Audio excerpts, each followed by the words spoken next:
You're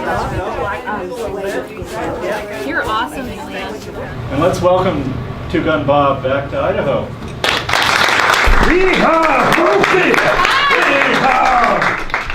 Boy, I'm having a great time back east on these Chautauqua tours I'm doing. Boy, those poor eastern folks, all hemmed in concrete and steel. You know, I don't know how they do it, but I sure have a good time back there. Been a real fandango with them as I do my Chautauqua tours.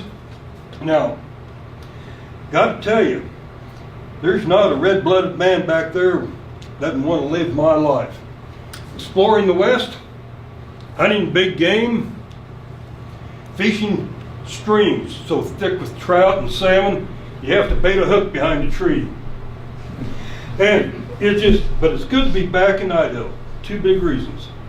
Number one is being back with my family, my wife Margaret, being back with the boys, Bob Jr. and Herbert, being with the girls, Grace and little Margaret.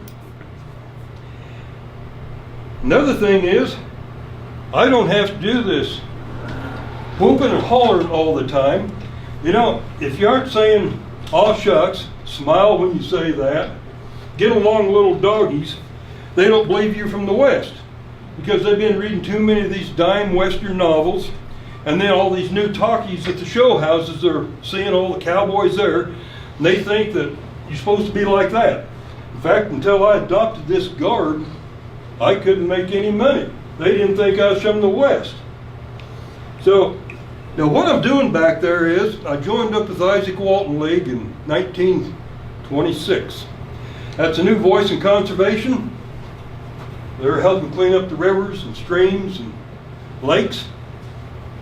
Dorothy Fox is my booking agent, and I've been booking a lot of good venues.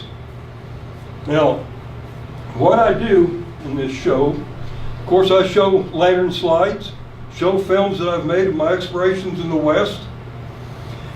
I do bird calls, wildlife calls. I'm on radio stations. I've been on 187 radio stations.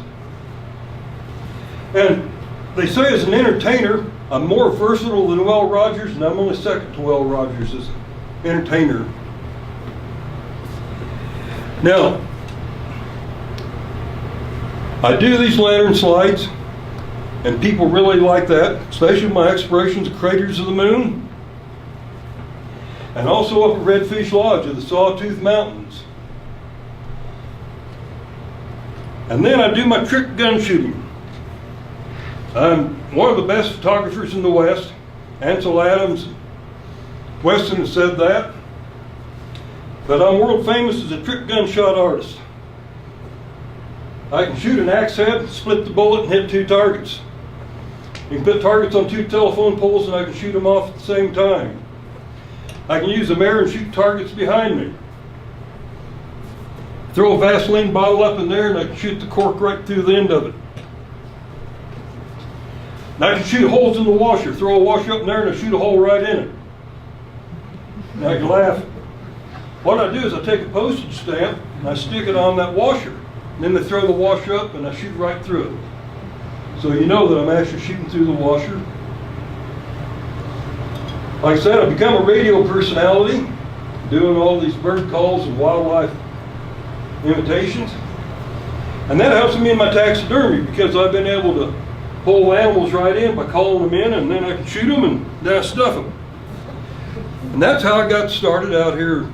I was from Omaha area, and I spent 2 years working for the Smithsonian Institution, gathering specimens for them in Colorado. Then 1911, I went to Boise, bought into partnership with A.A. Austin, who had one of the best taxidermy shops between Denver and Portland. And what I like doing is I like stuffing the whole animal and creating a backdrop, giving a realistic situation. Of course, where I can call the animals in and shoot them, then I stuff them, then I can take them back out into the wild and photograph them. And I'm getting wildlife photographs that nobody else is getting because my critters aren't moving. So that's working out pretty good.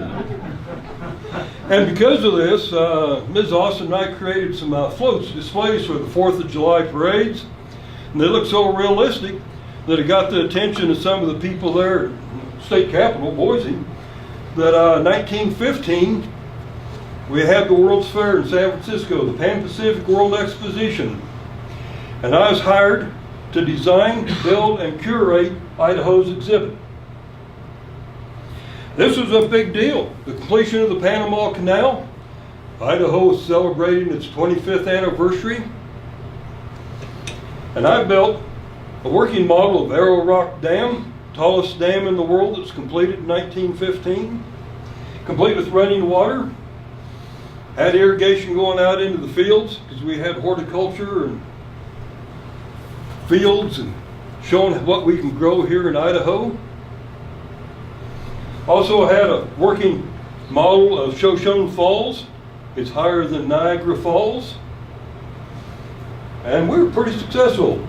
The Idaho exhibit won more gold medals and more awards than any other country or state. All 50 states were represented in their own buildings, and we had many other countries. So I take good pride in that. Of course, now the first transcontinental telephone call was made to the World's Fair to get it started. The president called them, all the lights came on, and that's when they got going, and the light displays were amazing. Some of the people that had the big displays back in New York, the Great White Way and things, the people that lit Niagara Falls, did a lighting display there that was amazing every night for almost a year. Had airplane rides. Boy, that was big. You know, airplanes hadn't been flying that long when we had the World's Fair in 1915, a little over a decade. Had Verse Victrola, cranked up and listened to the records. In fact, I brought one of those home from a family. They loved it, getting all the kids together, and my little daughter Margaret just loved the music we were singing all the time. But I got to tell you, after a year and a half being in San Francisco, being in the big city, and all that going on after the fair, I wanted to go to places out in the country in the wild that the other fellers hadn't been. So I came back to Idaho, started doing some exploration. I'm the first man to completely explore craters of the moon, the Great Rift, first man to explore the Bruno Canyon, one of the first to explore the Hawaii Canyons. Did a lot of photography at Wildlife Refuge over in Oregon, there in Harney County. Started getting published, but I started hearing stories about dwarf grizzly bears, petrified bear tracks, lost valleys, lost rivers. So that's how I came out to what became Craters of the Moon. I and Walt Cole were the first person to completely explore the Great Rift. Now, I'd come out a few years before doing some exploration, talking to the ranchers, talking to some of the geologists. Harold Stearns was one of them. And in May 1920, Walt Cole and I took off from Minidoka, took the train to Minidoka, hiked the 80 miles of the Great Rift. Had an Airedale dog with us, Teddy. That was a mistake. Made two mistakes on that hike. Teddy is one of them. As you get out here, you guys are familiar with Craters of the Moon. You know how rough that can be. All that basalt just cut up his paws. We was either having to wait in camp for him to come in with bloody feet or having to carry him across the worst part of it. I ended up cutting up a coat, not like that one, to build kind of moccasins for his feet and tied them on so he could get across. Ended up using the whole coat before we were done. Now, we were kind of ready for it. Walt and I, we ended up cutting up tires and putting extra soles on our boots to walk across the basalt because it's so hard on the shoes and the boots. In fact, I've got a pair of boots to kind of show you how hard it is. Lost the heel off of them. You can see the soles are all cut up from walking on that basalt. Said I made two mistakes too. One of them was getting towards the end of it, I looked down into one of these holes that we've got here. Of course, now we were checking to see how deep they were. We dropped some of that basalt in there, and there's some of them you never heard it hit bottom. So I don't know if there's a bottom on some of them. But there's one about, I don't know, 12, 15 feet deep. I looked down there, and I saw a full curl ram's horn. Well, I jumped down there figuring that'd be a good specimen for my collection. Problem was, I hadn't thought about how getting back out of that hole. Took me a while to figure out there's enough loose basalt. I was able to build kind of stair steps so I get high enough, reach the edge, and pull myself out. But I tell you, I never went back into one of those without some extra people and without having a rope with me all the time. You don't have much room for mistakes when you're out there kind of by yourself or just a couple other people. Now, Walt Cole tells a different story. You know, I say I'm the first man to completely explore the Great Rift. Walt said he's 2 steps ahead of me all the way. Well, that isn't quite true, because we were coming out getting close to Arco. He kind of gave out. His feet and ankles got swollen up real big, and Teddy is in rough shape. So I hiked out 28 miles, get some help, and came back in with fresh supplies, because we barely had enough. I carried 55 pounds of sleeping gear, food, water, and cameras and stuff. So I hiked out, got some extra supplies, and then Walt and I came out. The whole town of Arco turned out to welcome us. It's pretty amazing. But as we were hiking through craters, of course, we couldn't pack enough water. But what we did, we kept finding water out there in what people thought was just a desert. But we'd find the different holes and different places in the Great Rift where the sun didn't hit.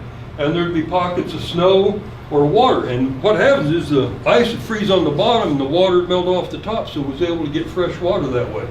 And was able to work away all the way north across the Great Rift. But it was a big celebration coming back out.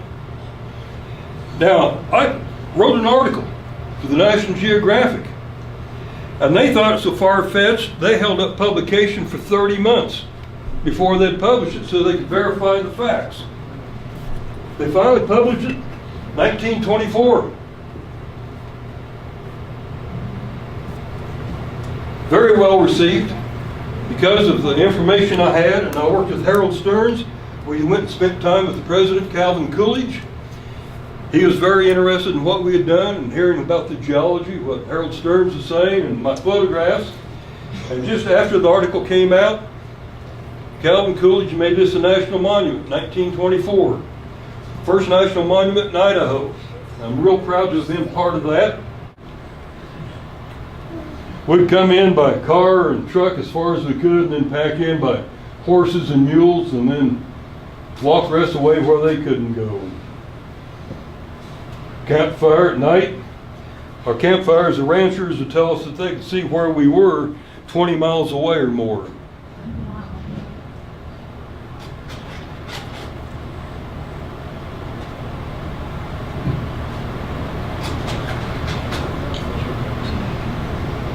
There we are exploring on the big holes.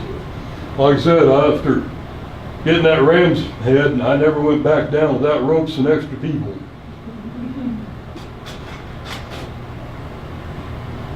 There we are getting water, and one of the ways we'd find the water was we'd watch the birds and see where they would go down in the afternoons, and then in the evenings was able to camp by water and have fresh water as we explored the Great Rift.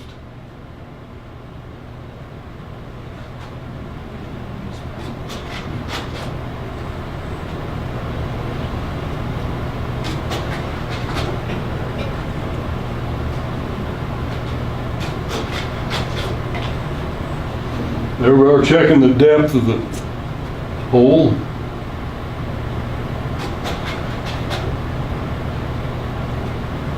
Like I said, the whole town of Arco came out to welcome us when we came out the north end.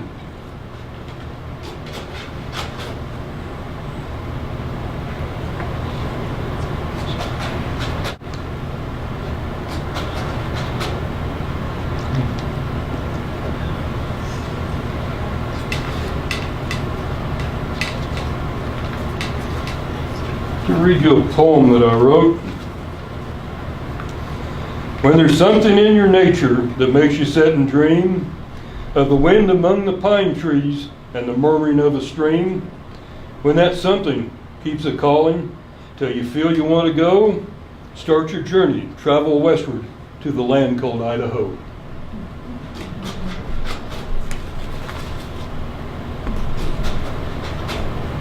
Thank you.